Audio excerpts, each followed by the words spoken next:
Segundo Crônicas, capítulo 20, do versículo 1 até o 6, depois nós vamos ler o versículo 9, o 12 e o 13. Diz assim a palavra do Senhor: depois disso, os moabitas e os amonitas, com alguns dos meunitas, entraram em guerra contra Josafá. Então informaram a Josafá: um exército enorme vem contra ti, de Edom, do outro lado do mar morto. Já está em Hazazon Tamar, isto é, em Engedi. Alarmado, Josafá decidiu consultar o Senhor e proclamou um jejum em todo o reino de Judá. Reuniu-se, pois, o povo, vindo de todas as cidades de Judá, para buscar a ajuda do Senhor.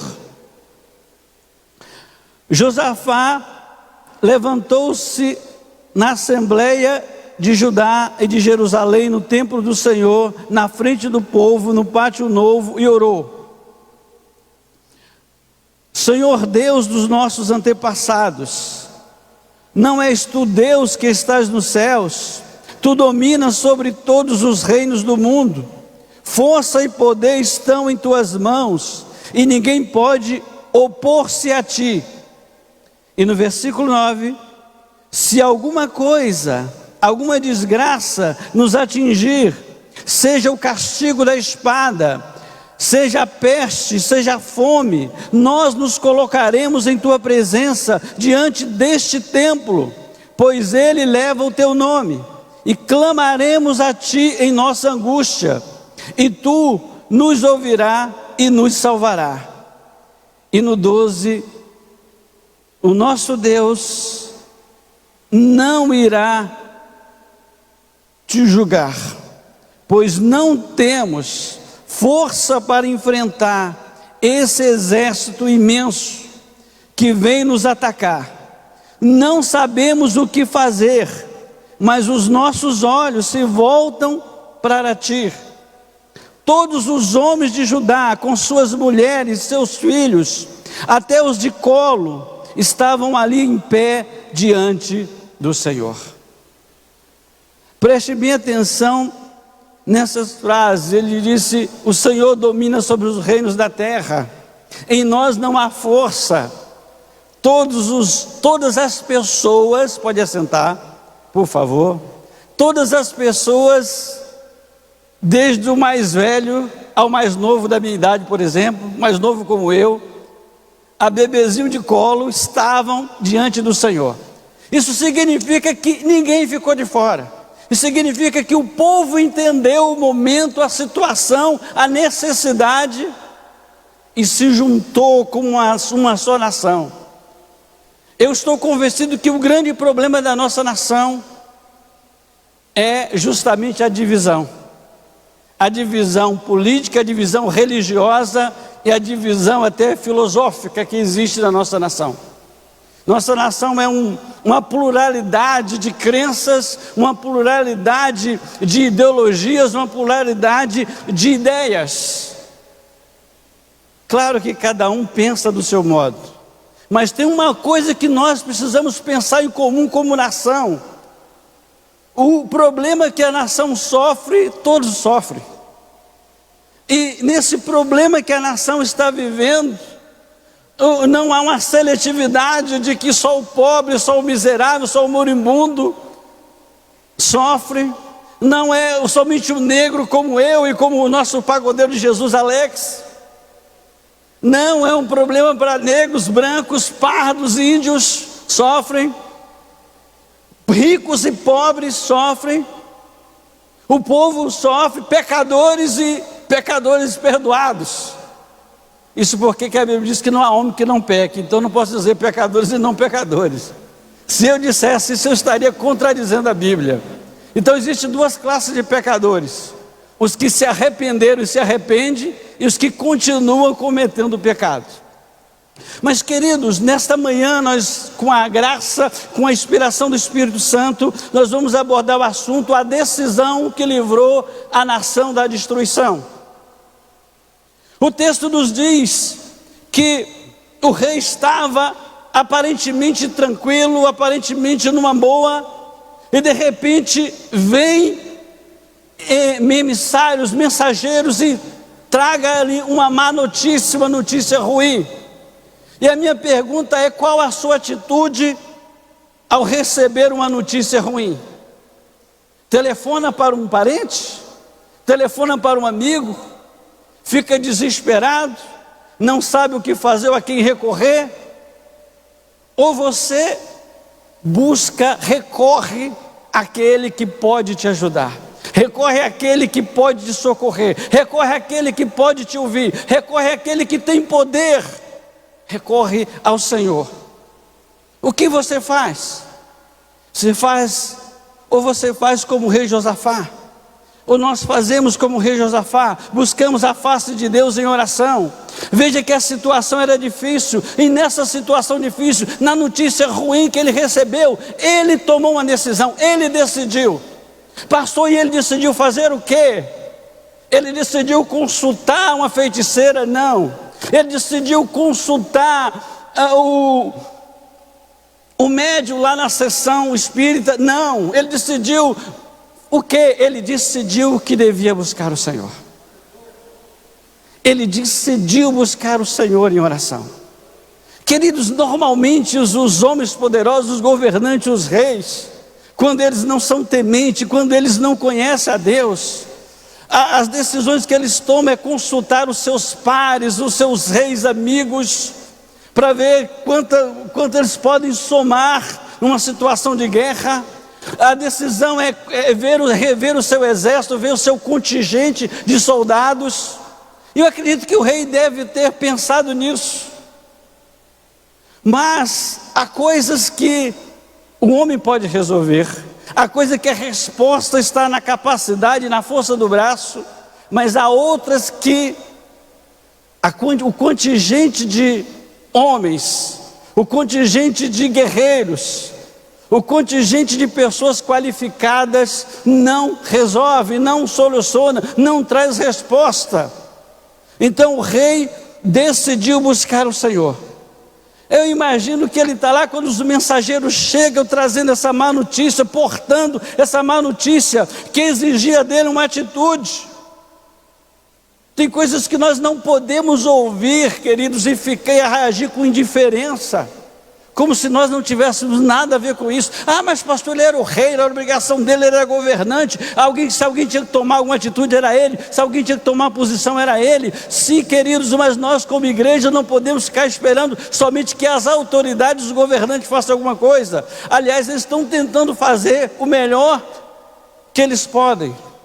Claro que eles têm suas limitações, existe uma série de coisas.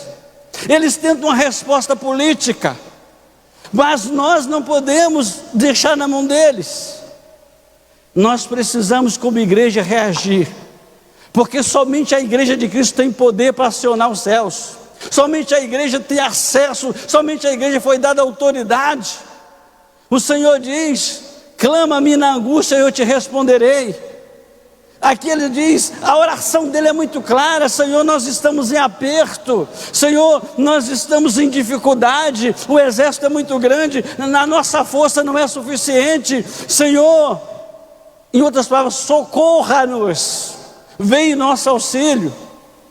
Queridos, salvo engano, foi antes de ontem, ou ontem, que eu ouvi uma notícia que me deixou bem perplexo e preocupado, muito desafiadora. Segundo a reportagem, no estado em São Paulo, capital, a cada 2 minutos, 3 pessoas é internada com Covid. Sabe o que é isso? Isso quer dizer que em 1 hora 90 pessoas são internadas. 90 pessoas são internadas durante 1 hora. Você multiplica isso 24 horas por dia, você multiplica isso 7 dias por semana, 30 dias por mês, quanto vai dar? Queridos, nós não podemos ouvir uma notícia dessa e ficar indiferente.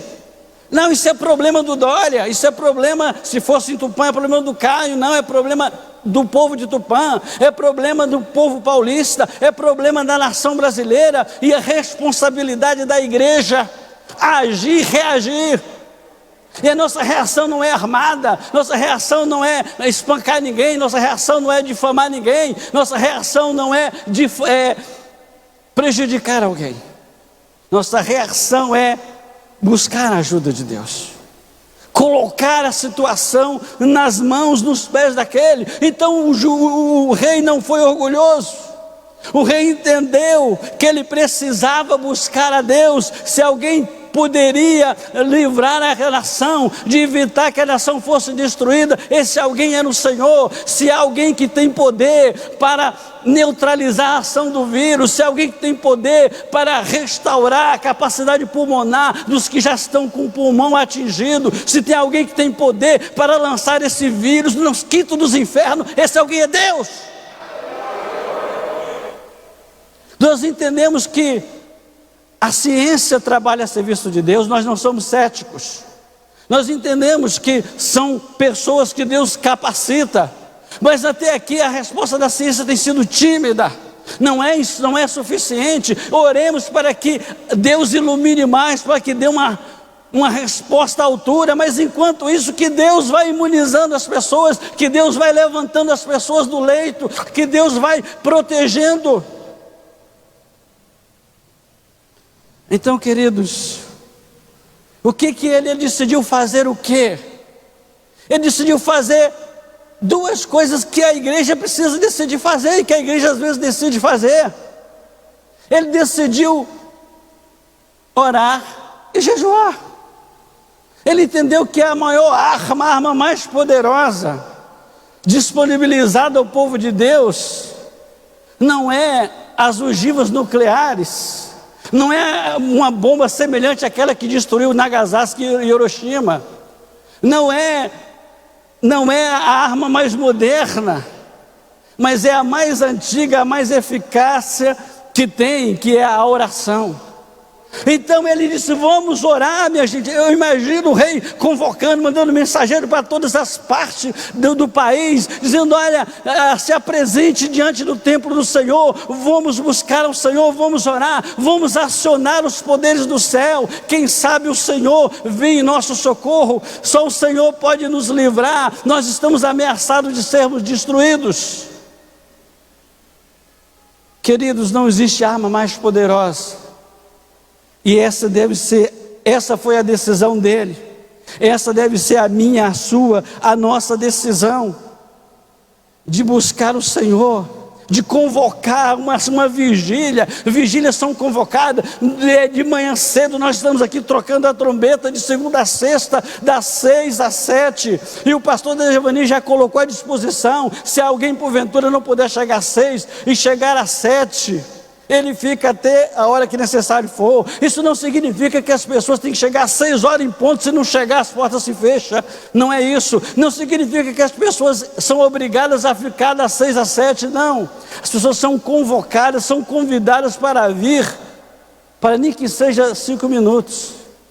Acredite, 5 minutos que você venha, você está mostrando para Deus que você está engajada, que você está envolvida, que Deus pode contar com você. 5 minutos, 10. Pastor, eu não posso chegar às 6 horas, mas você pode chegar às 5 para 7, se puder, amém. Mas a sua atitude de vir não importa. Talvez quem chegue aqui 10 para 7 e fique só 10 minutos, ore mais, seja mais fervoroso, exerça mais fé do que eu, que talvez passe 1 hora aqui. A questão não é se eu fico 1 hora inteira, a questão é se o meu coração, se eu entendo que é um momento de guerra, se eu entendo que existe um inimigo invisível, aí sim.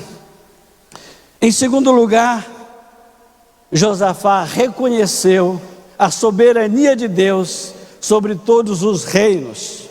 Queridos, e aqui está o ponto-chave.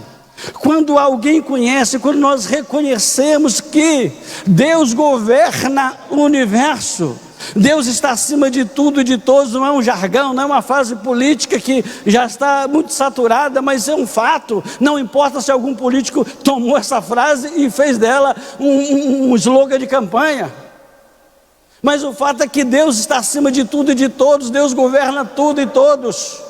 Então ele entendeu, ele reconheceu essa soberania de Deus sobre os reinos. Primeiramente, qual o reino que ameaçava ele? Era os povos, 3 nações: amonitas, moabitas e meunitas, ou seja, os povos do deserto, os nômades. Eles se ajuntaram. Observa que o inimigo é assim, o inimigo às vezes ele é articulado. O inimigo ele começa a regimentar pessoas, ele começa a regimentar outros para tornar mais forte, numericamente maior, vantajoso para atacar. E ele entendeu que, ele reconheceu que Deus tem domínio sobre os reinos dos homens.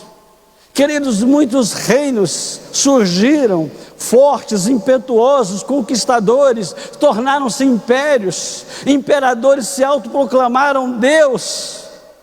Mas onde estão esses grandes impérios? Onde estão esses grandes reinos? Sucatearam, desapareceram, sumiram do mapa. E uma das razões é que o homem, quando começa a sentir-se poderoso, ele começa a sentir-se um Deus. E houve imperadores que se autoproclamaram Deus. Houve imperador que a pessoa, para chegar na presença dele, tinha que 1 metro de distância se ajoelhar, tinha que se deitar aos pés dele e sair de costa, assim, andando para trás, com a cabeça para baixo, que não podia virar as costas para o imperador. Mas Deus tinha o domínio e continua tendo. Esses grandes impérios passaram, esses grandes impérios se dissolveram, mas o reino de Deus continua sólido, forte, sobrepujante, reluzente. E o domínio de Deus não é escravagista. O domínio de Deus não é um domínio como era daqueles reinos. É por isso que a Bíblia diz que diante dele todo joelho se dobrará.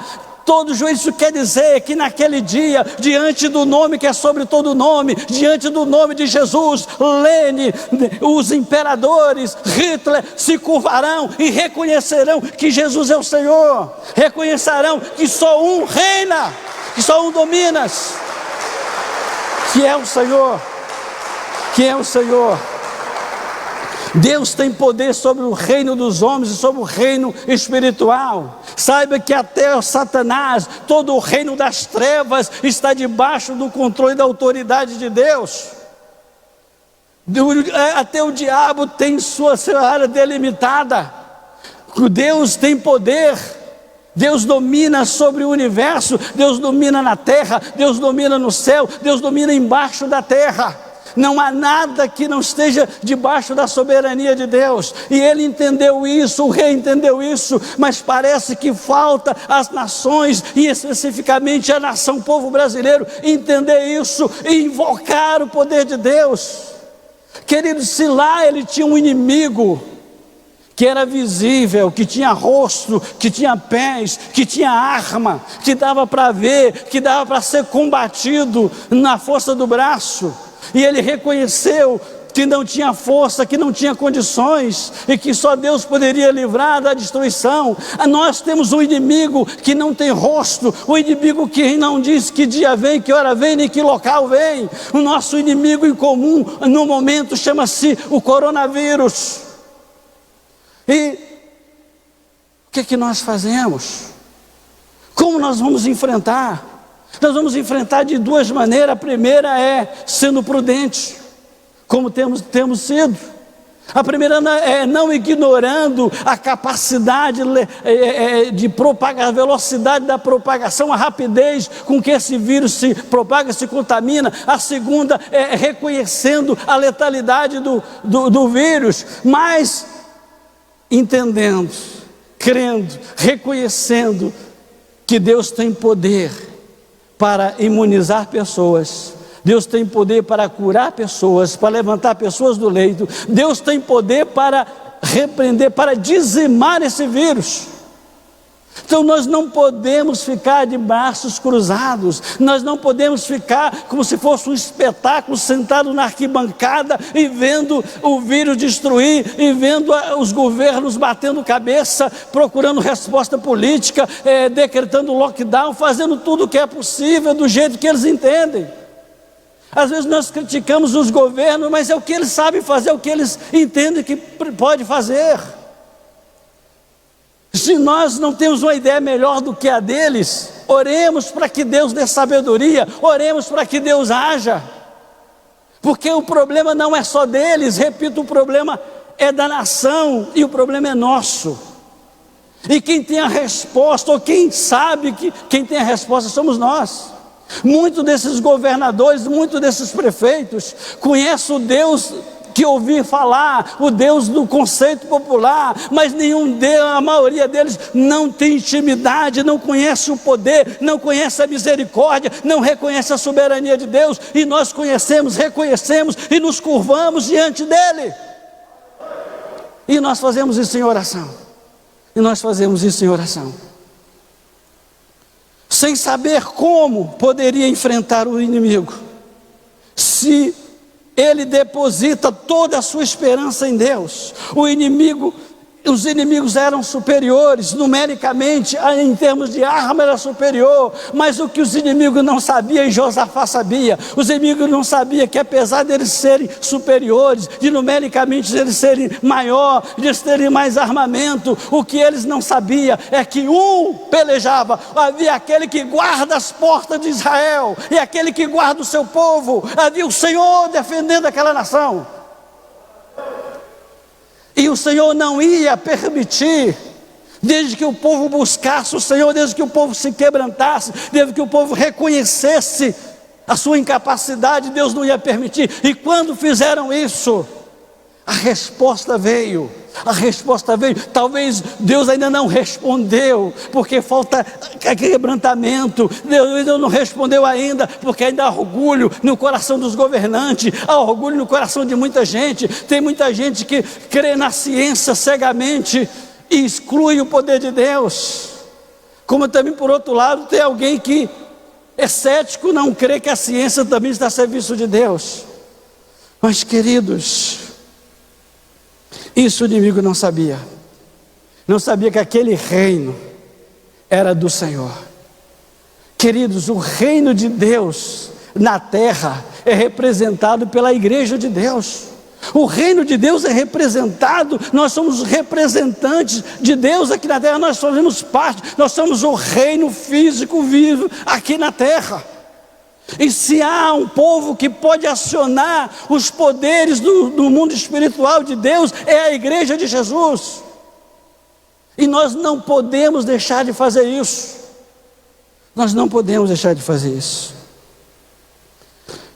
E em último lugar, ele tinha consciência que só Deus poderia livrar a nação da destruição. Aí ele faz que ele faz uma avaliação técnica, ele faz uma avaliação militar, e ele chega à conclusão que não dava, não podemos, não temos condições. Se formos para o campo de batalha, se formos usar das armas, da espada, mas preste bem atenção que ele, na oração dele, diz: olha, se algum mal nos sobrevier, espada como castigo, peste ou fome, preste bem atenção. O cerco, a primeira coisa que o cerco provoca, leva todo o povo da cidade naquela época ao confinamento. O cerco obrigava os moradores da cidade a ficarem confinados, ninguém podia sair da cidade, a cidade era cercada de muralha, mas ninguém podia entrar. E com o passar do tempo, às vezes o cerco demorava semanas, meses.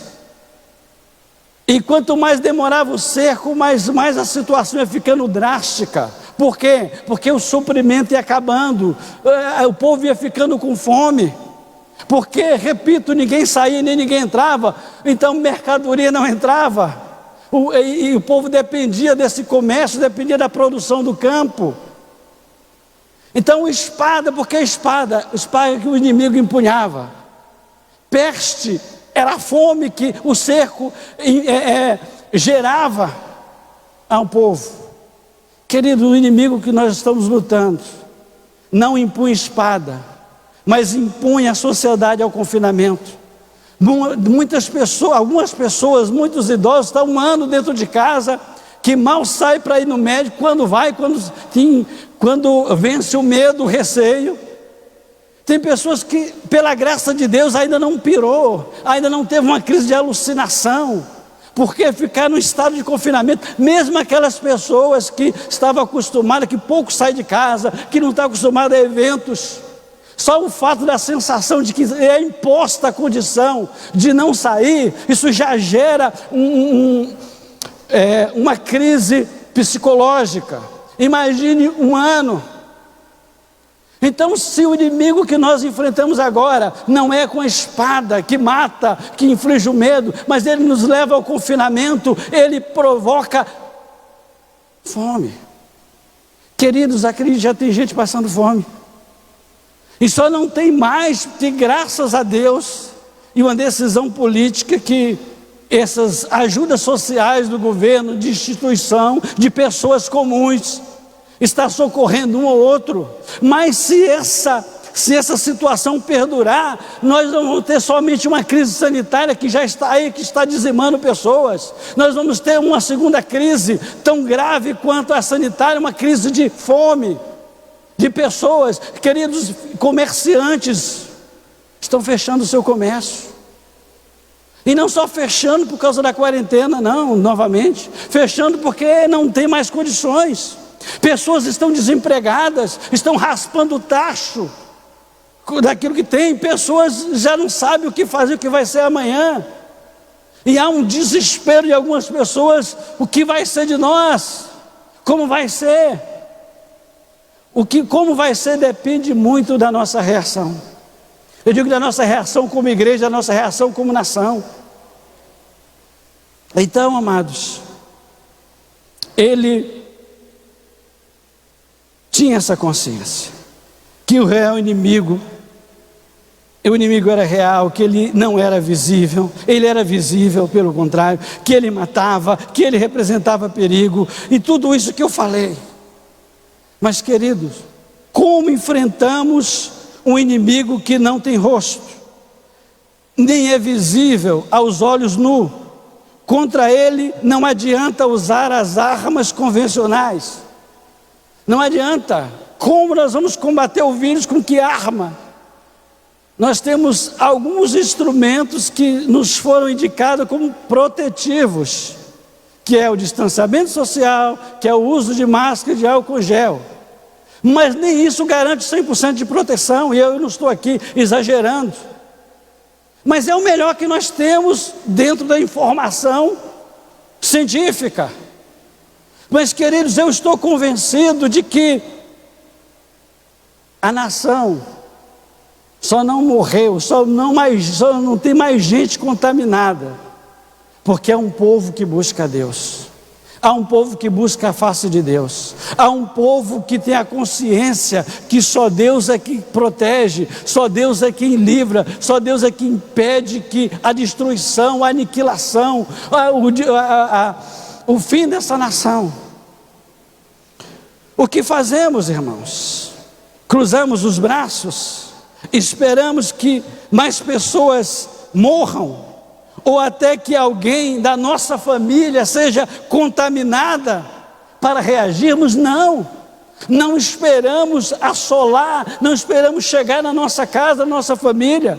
Reagimos, mesmo porque nós somos um só povo, somos de várias etnias, de várias crenças, é verdade, mas somos um só povo de uma só nação. Então reagimos antes que chegue à nossa casa, antes que atinja alguém da nossa família, porque não podemos alegrar: não, está na casa do vizinho. Mas o vizinho é um ser humano, o vizinho é uma pessoa que é amada por Deus tanto quanto eu e você.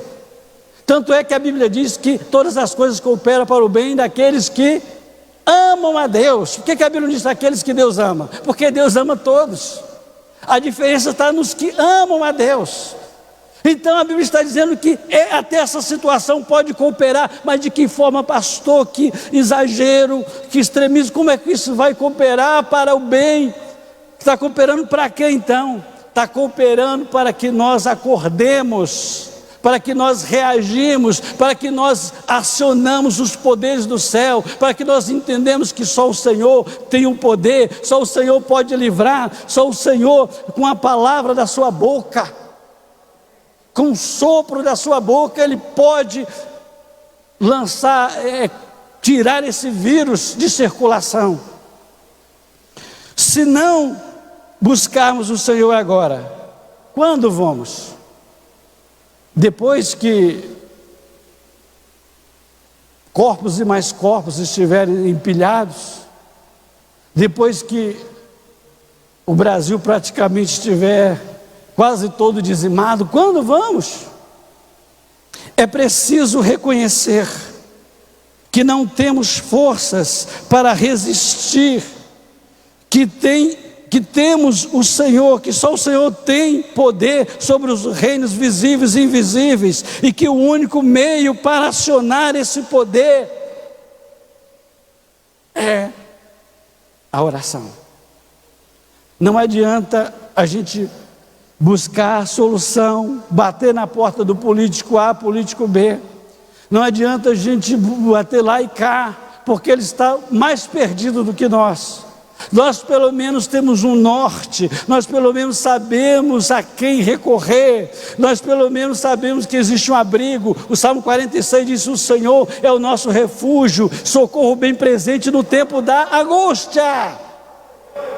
Ele não diz que o Senhor é socorro no tempo que está tudo bem. Ele não diz que o Senhor vem em ajuda quando a sua geladeira está cheia, quando a sua conta está abastada, quando todo mês você recebe o seu olerite, quando todo mês a fatura do seu negócio deu lucro X. Mas ele diz que Ele é socorro na hora da angústia, e essa é uma hora de angústia para aqueles que sofrem, de angústia para os parentes dos que sofrem, de angústia para a nação. Essa é a hora de buscar o Senhor. O tempo é hoje, o tempo é agora. Josafá reconheceu isso. Se nós precisamos fazer uma coisa, se Deus há de livrar essa nação, é agora, é hoje, é agora que nós temos que buscar, e nós temos que nos congregar, nos reunir como um só povo. Queridos, a força da unidade é tremenda. Aí vem alguém, mas pastor, eu oro, eu não duvido que todo mundo aqui ore nos seus momentos, no seu momento de oração na sua casa, mas a situação que nós precisamos unir e orarmos em grupo, como um corpo, sabe? Quando Jesus ascendeu aos céus, Ele ordenou aos discípulos que permanecessem em Jerusalém, até que do alto seria derramado o Espírito Santo. Queridos, imagine o seguinte: se aquelas 40 pessoas que no dia do Pentecostes foram tomadas pelo Espírito Santo, foram possuídas pelo Espírito Santo, se elas permanecessem em Jerusalém, mas na zona leste, outra na norte, outra na sul, outra na oeste, o que iria acontecer? Só quem estivesse, só poucos iriam, porque era necessário que estivessem juntos, para que todos de uma só vez. Não é que o Espírito seja limitado, não é que o Espírito só opera num lugar, mas é que na unidade, num esforço coletivo, nós estamos dizendo para Deus: nós somos um só povo, nós estamos unindo a força que nós não temos, buscando a força que há em Ti. Queridos, amados irmãos, só Deus para livrar as nações da destruição, do pânico, do pavor. E eu quero incentivar vocês a não dar ouvidos aos agoureiros, a não dar ouvidos, não é ignorar a realidade, mas é focar na solução. O problema já está aí, e as noticiários têm a tendência de tirar a gente de ação, de deixar a gente paralisado, perplexo, de causar um impacto emocional. Todas as vezes que você ouvir uma notícia ruim, leve ela para Deus, coloque diante de Deus: Senhor, a situação é essa, Mas o Senhor pode mudar essa situação. Deus, em nós não há força. Eu não tenho força, não é com minha capacidade, mas o Senhor pode. Meu Deus, se alguém pode livrar a nossa nação, se alguém pode proteger a nossa nação, se alguém pode livrar as nações, esse alguém é o Senhor. Meu Deus, faça alguma coisa. Queridos, porque a oração tem o poder de mover as mãos de Deus. A oração traz o Senhor para o campo de batalha, e nós precisamos acionar as mãos de Deus mediante a oração. Então, junte-se a nós, junte-se a milhares de pessoas pelo Brasil inteiro, que estão clamando, que estão orando. Nós fazemos muito melhor orando do que discutindo politicamente a solução política. Eu estou convencido que a solução não é política, ela é espiritual. Eu estou convencido que é algo que só Deus pode, usando os meios que Ele bem entender. Mas para isso nós precisamos estar atenados, ligados, conectados, com qualquer linguajar, adjetivo que nós usemos, com Deus.